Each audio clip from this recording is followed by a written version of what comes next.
جب حضرت مہدی کی قیادت میں مسلمان صاحب ایمان اہل عرب یہودیوں اور عیسائیوں کی طاقت سے ٹکرائیں گے تو ان کی مدد کے لیے دو جانب سے اللہ تعالیٰ کچھ بھیجیں گے مدد.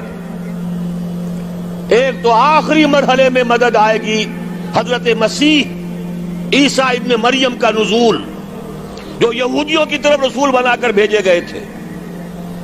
انہیں یہودیوں نے اپنے خیال میں سولی پر چڑھا دیا، لیکن اللہ نے فرمایا وما صلبوہ وما قتلوہ ولکن شبہ لہم بل رفعہ اللہ الیہ. اللہ تو اپنی طرف اٹھا کر لے گیا. اور احادیث صحیحہ جو کہ ہمارے ہاں متواترہ کے درجے میں، وہ احادیث جو صحیحین کی ہیں، ان سے ثابت ہے کہ حضرت عیسیٰ ابن مریم دوبارہ زمین پر آئیں گے. اور یہودیوں کا سب سے بڑا سرغنہ جو خود مسیح ہونے ہی کا دعویٰ کر رہا ہوگا، مسیح الدجال، اسے حضرت مسیح قتل کریں گے. لیکن ایک دوسری حدیث سے معلوم ہوتا ہے کہ مشرق سے فوجیں آئیں گی حضرت مہدی کی مدد کے لیے. یخرجون ناس من المشرق یؤدون للمہدی یعنی سلطانہ. مشرق کی طرف سے فوجیں آئیں گی کہ جو مہدی کی حکومت کو مستحکم کریں گی. خراسان کا لفظ آتا ہے ایک دوسری حدیث میں. خراسان سے سیاہ عالم چلیں گے، انہیں کوئی نہیں روک سکے گا یہاں تک کہ وہ یروشلم میں جا کر نصب ہو جائیں گے. اور حضور کے زمانے میں اچھی طرح سمجھ لیجئے، ہند کسے کہتے تھے حضور کے زمانے میں؟ پاکستان ہند میں شامل نہیں تھا. سندھ و ہند، سندھ ایک مکمل ملک تھا، ہند اس کے بعد شروع ہوتا تھا. یہ راجپوتانے کا اور تھر کا ڈیزرٹ جو ہے، اس سے آگے جو ہندوستان ہے وہ ہند تھا. یہ جو ہمارا پاکستان ہے یہ ہمیشہ ہند میں شامل نہیں رہا.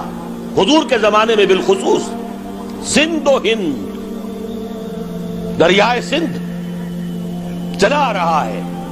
یہ ساری ٹریبیوٹریز جو پنجاب کے اندر اس کی ہیں، یہ سب ایک علیحدہ ملک ہے جو اس زمانے میں سندھ کہلاتا تھا. اور نمبر 2 یاد کیجئے، اس زمانے میں خراسان ایک علاقہ تھا جس میں موجودہ افغانستان کا 2/3، تھوڑا سا حصہ ایران کا، اور جہاں تک میں تحقیق کر سکا ہوں آج تک پاکستان کا بھی علاقہ، خاص طور پر مالاکنڈ ڈویژن جو اس خراسان میں شامل ہے.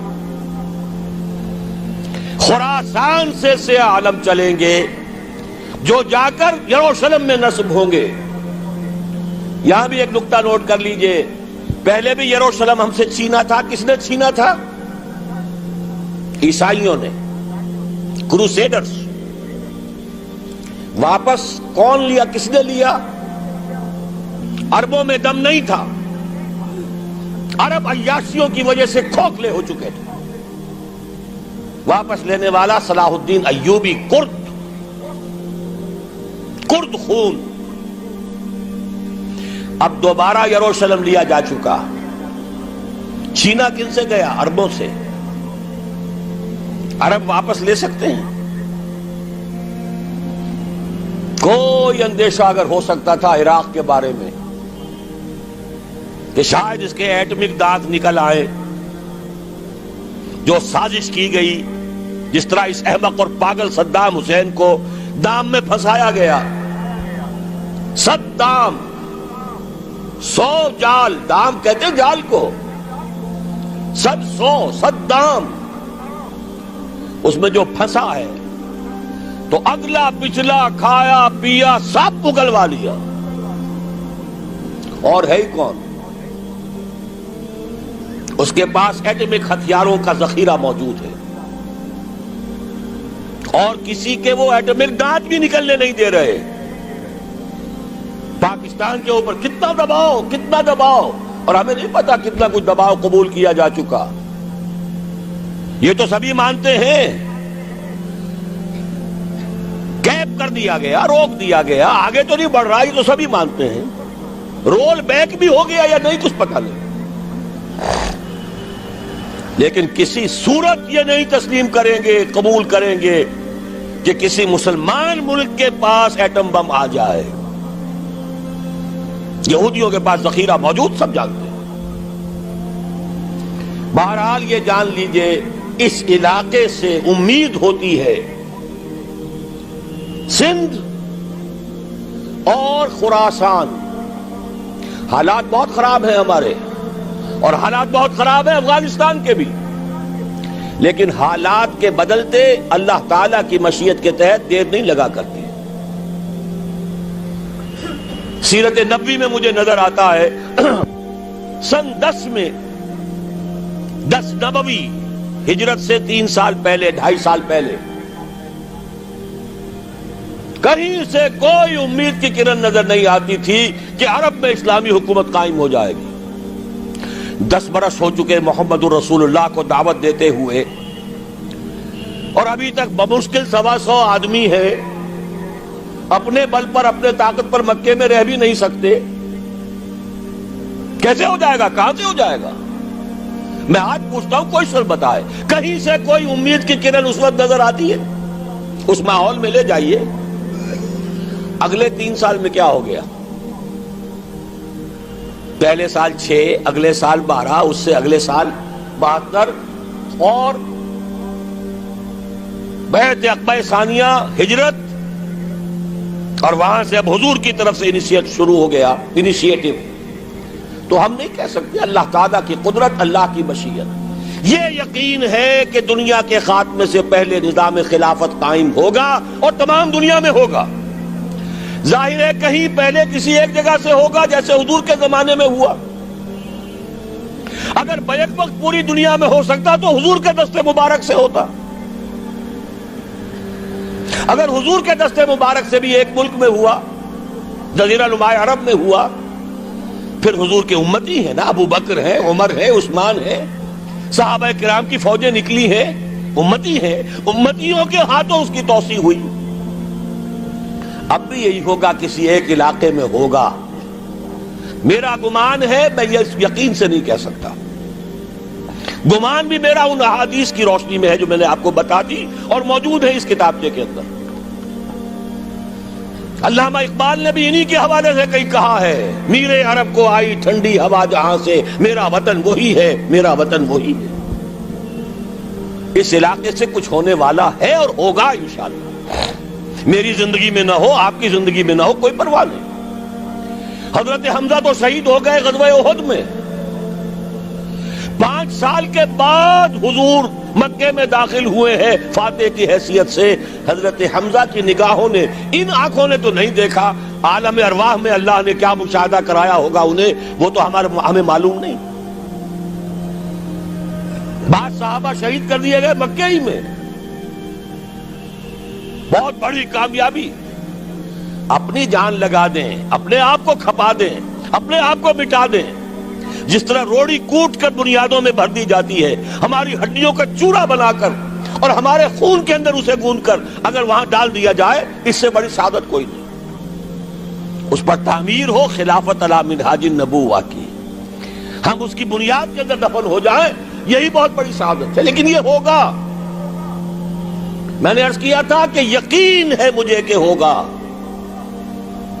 اور ہر صاحب ایمان کو یقین ہونا چاہیے کہ ہوگا.